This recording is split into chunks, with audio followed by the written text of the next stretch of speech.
জুলাই গণ অভ্যুত্থান ও ভারত বাংলাদেশের মধ্যকার সীমান্ত উত্তেজনা চললেও বাণিজ্যিক স্থিতিশীলতা লক্ষ্য করা গেছে দুই দেশের মাঝে। দেশটি থেকে ডিজেল আমদানি অব্যাহত রেখেছে বাংলাদেশ।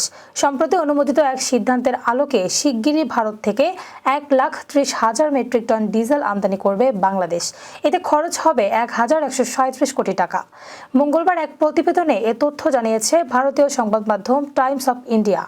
প্রতিবেদনে বলা হয়েছে, রোববার বাংলাদেশ পেট্রোলিয়াম কর্পোরেশনের পরিচালনা পর্ষদের সভায় ভারতের নুমালীগড় রিফাইনারি লিমিটেড থেকে 1,30,000 মেট্রিক টন ডিজেল আমদানির সিদ্ধান্ত অনুমোদন দেওয়া হয়। চলতি বছরের জানুয়ারি থেকে ডিসেম্বরের মধ্যে এই ডিজেল আমদানি করা হবে। এবছর বিপিসির পরিশোধিত জ্বালানি তেলের চাহিদা 74 লাখ মেট্রিক টন। এর মধ্যে 46 লাখ টন ডিজেল, যার 80% সরাসরি আমদানি করা হয়ে থাকে, আর বাকি অংশ স্থানীয় শোধনাগার থেকে পাওয়া যায়।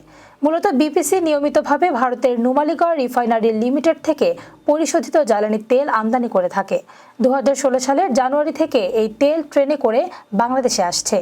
এর আগে অভ্যন্তরীণ চাহিদা মেটাতে ভারত থেকে 50,000 টন বাসমতি সিদ্ধ চাল আমদানির সিদ্ধান্ত নিয়েছিল বাংলাদেশের অন্তর্বর্তীকালীন সরকার।